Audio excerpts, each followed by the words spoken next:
Good morning, everybody. Welcome to Touch It Once, Then It's Done.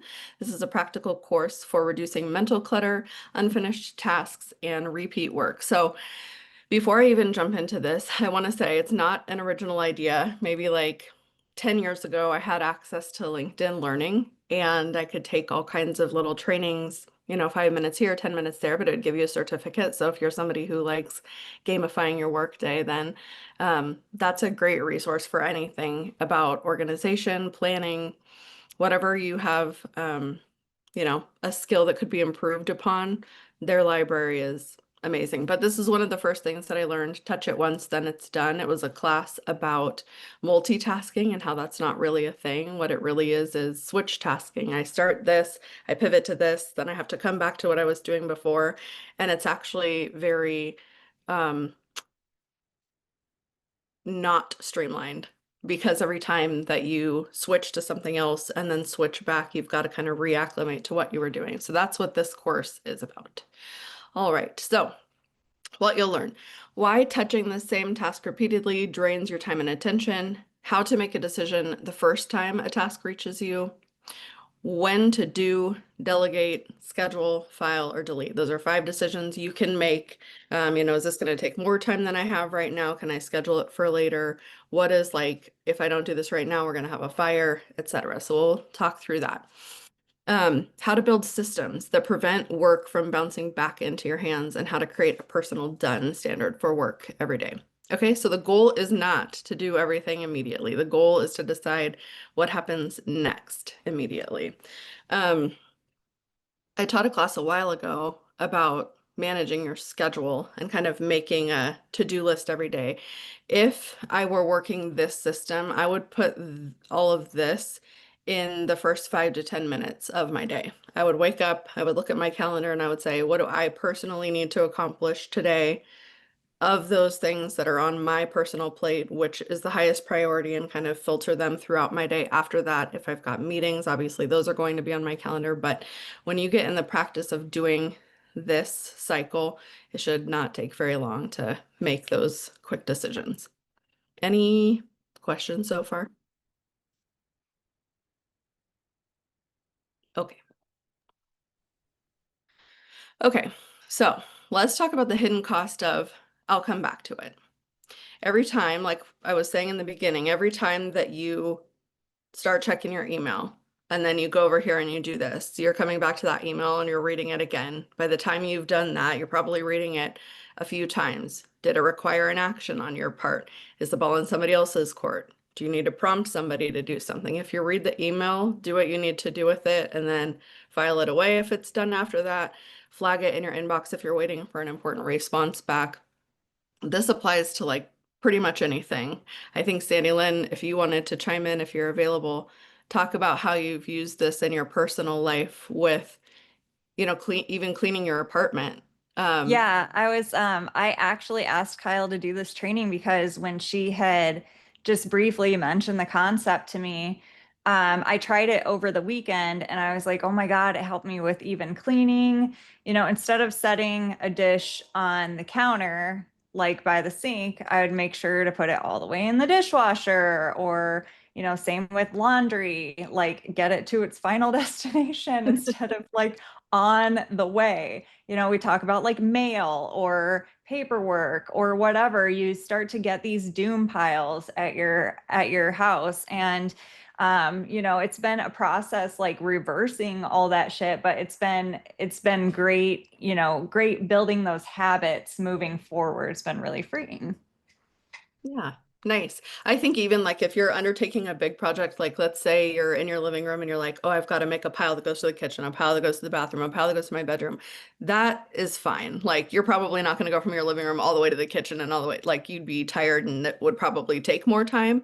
But getting it into those buckets and then getting it where it needs to go, like the dish example, you're not going to go back in your kitchen later and be like, ugh, now I still have to deal with this bowl because you already put it in the dishwasher.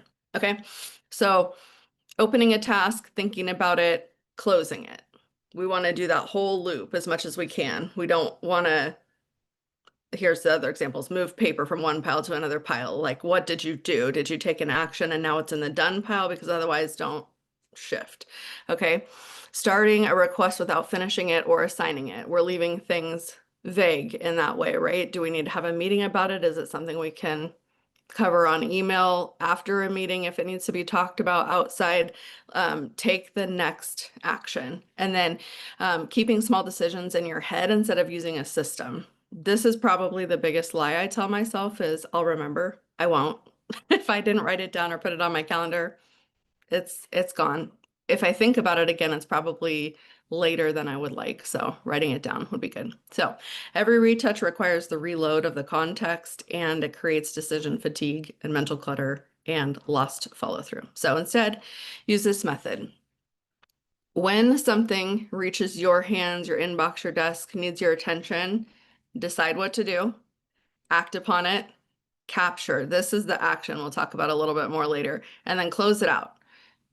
Follow this flow. Try not to get stuck somewhere in the middle, because then we're going back to the decide again, and you'll see this loop that you don't want to be in. So don't leave it in a vague later state. So do it. Make a quick, clear, worth doing now decision.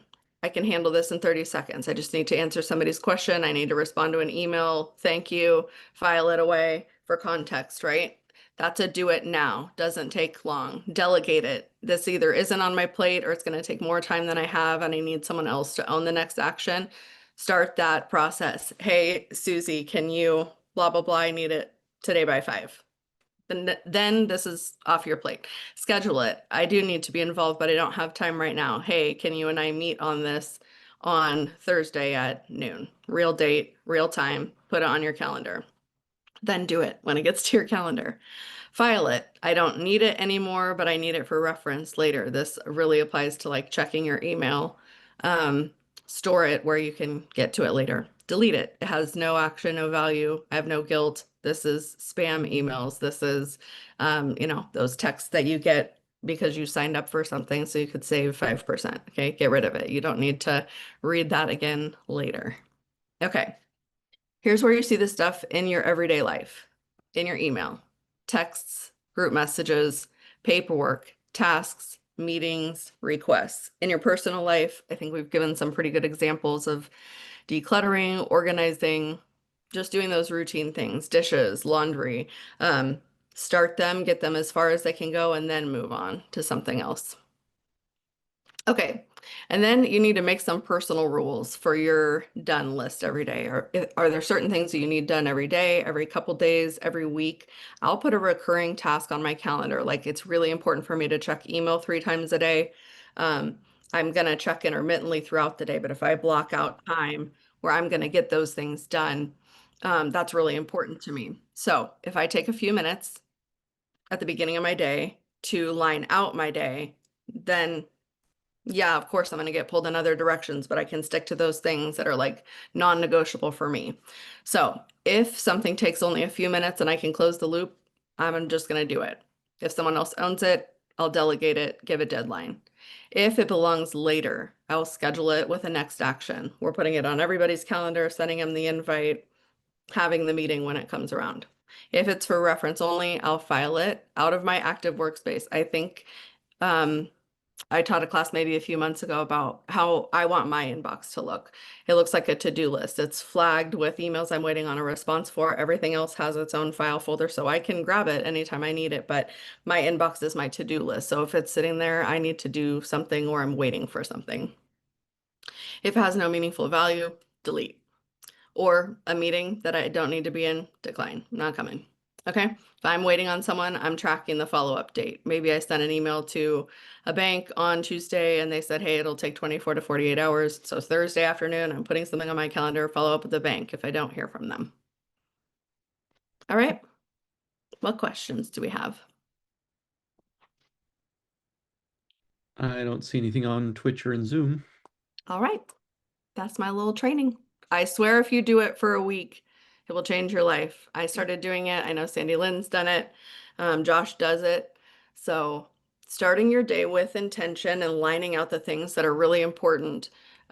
Make your own rules. They're going to look different than mine. My brain works differently than your brain, but Creating your own system and then sticking to it really will change how you view your to-do list each day. I know when I see, 20 things on my to-do list, I feel really overwhelmed. But if I'm like, hey, you only have time realistically to do 3 of these in the next couple of hours. What is the most important thing? Okay, put that at the top. What's the next most important thing? Okay. And then maybe after that, it's like, hey, which of these would only take 5 or 10 minutes? Can I try and cram 6 of these in 1 hour? Yeah, I can, because then I'll stop thinking about it. And there's also that mental component of I see it on my to-do list and then I moved it to tomorrow and then I see it on my to-do list again. Like, geez, by the time I've moved it 3 or 4 times, I could have easily just done it.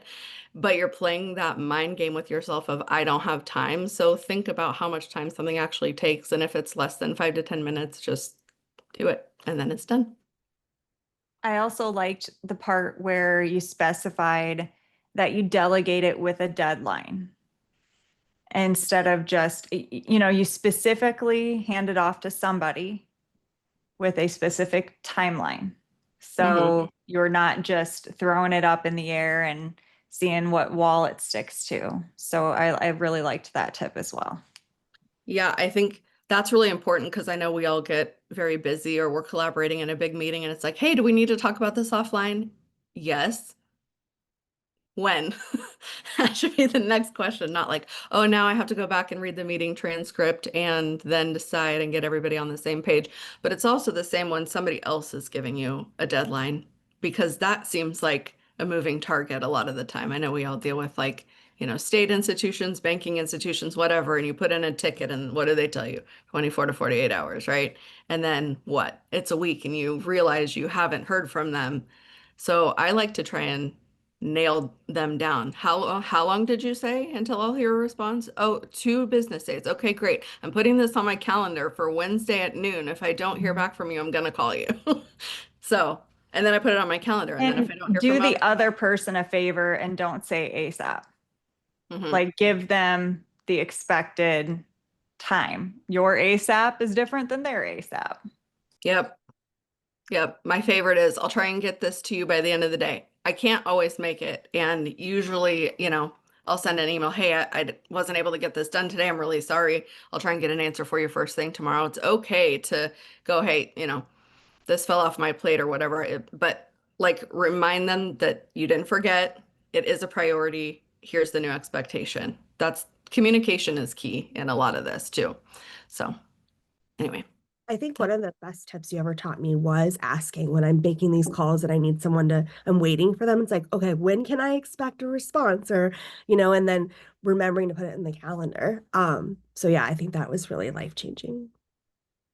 Yeah, another little Brene Brown thing I learned is clear is kind. Setting a clear expectation is the kindest thing you can do for somebody, even if it's something that they don't want to hear. Um, don't leave room for interpretation. Don't leave them with questions that you can answer. Give as clear and complete of an answer as you can up front. But timelines for sure are one of those things where everybody benefits from having more information over less information. Collar, you're prior. What? Military? Yes. She's What a else? Marine. Oh, fuck. Our dicks are bigger than yours, Robert. Let's not go there. All right. Well, on that note, Holly, would you like to close this out? Absolutely. Hey, when in doubt, reach out. Message us if you need us. We are here for you. We all started this morning with a blank slate at 0. So go out and talk to a buyer, a seller, or an agent today. Have a good one. Bye.